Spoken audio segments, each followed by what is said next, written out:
और दूसरा, आज ही की खबर है, उस पर मैं अंत में आऊंगी। गरीबों के मुंह से छीना निवाला, शिवराज सरकार ने किया अनाज घोटाला। 20,000 क्विंटल गेहूं सड़ा हुआ आ रहा है जबलपुर से, बट रहा है राशन की दुकान में ताकि जाए जनता के पेट में। ऐसा गेहूं जो कह रहे हैं कि जानवरों के खाने तक के लिए उचित नहीं है। तो आज मैंने सोचा कि नाम रागिनी है तो कुछ गाकर आपको सुनाती हूँ। क्या बदहाली मध्य प्रदेश की जनता की है। अन्यथा न ले, बहुत गंभीरता के साथ थोड़ा सुरताल पर बिठाने की मैंने कोशिश की है। ऐसे अच्छे दिन किसी के भी ना आए, ऐसे अच्छे दिन किसी के भी ना आए, महंगाई आसमां को छूती जाए, टमाटर लाल आंख दिखलाए, पेट्रोल डीजल अब सेंचुरी लगाए, प्याज खून के आंसू रुलवाए, सिलेंडर में गैस नहीं भरवा पाए, थाली से खाना गायब होता जाए, कि जीना तो दुश्वार हो गया, कि जीना तो दुश्वार हो गया, जनता पे अत्याचार हो गया, महंगाई का भूचाल हो गया, नौकरियों का अकाल हो गया, कि एमपी तो बदहाल हो गया। झूठ बोलिए मामा, क्यों झूठ बोलिए, झूठ बोलिए, झूठ बोलिए। तो देखिए, प्याज और नमक से रोटी खाकर अपना पेट पालने वाली गरीबों की व्यथा से एक एक पैसा जमा करके अपनी गृहस्थी चलाने वाली गृहिणी के चौपट हुए घरेलू बजट से, सब्जी मंडी में बढ़ते हुए भाव के बावजूद आत्महत्या की कगार पर खड़े हुए किसान की पीड़ा से चमचमाते सिंहासन पर बैठे, सत्ता के चमचमाते सिंहासन पर बैठे शिवराज सिंह चौहान का कोई सरोकार नहीं है, कोई लेना देना नहीं।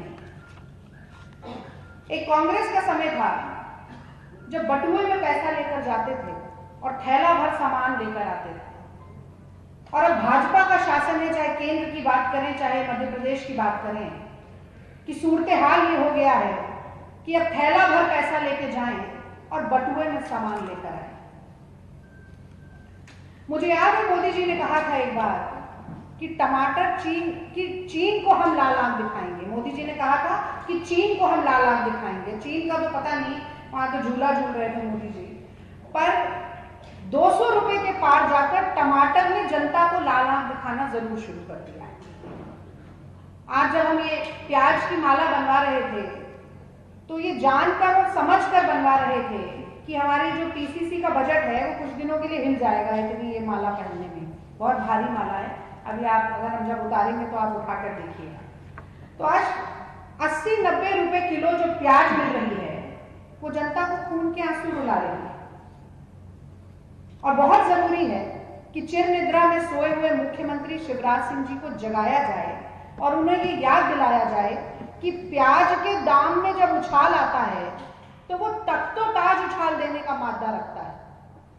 उन्हीं की सरकार गिरी थी दिल्ली में, मैं दिल्ली से आती हूँ, स्वर्गीय सुषमा स्वराज जी, प्याज के दाम बढ़ाए थे। एक और महिला नेता है वित्त मंत्री देश की, उनसे पूछा गया कि महंगा हो रहा है प्याज, इतनी महंगाई है, क्या किया जाए? तो उन्होंने कहा मैं तो प्याज नहीं खाती, यानी कि प्याज महंगा हो जाए तो प्याज खाना छोड़ दीजिए, पेट्रोल डीजल महंगा हो जाए तो गाड़ी चलाना, दोपहिया वाहन चलाना छोड़ दीजिए। अब आप एक आजकल रोज यही हो रहा है, आप लोग देख रहे होंगे कि जब हम रात को बता देते हैं कि हमारी इतने बजे प्रेस वार्ता है, उससे एन पहले भारतीय जनता पार्टी अपनी प्रेस वार्ता रख देती है हमें डिस्टर्ब करने के लिए। बेचारे खुद इतने डिस्टर्ब हैं।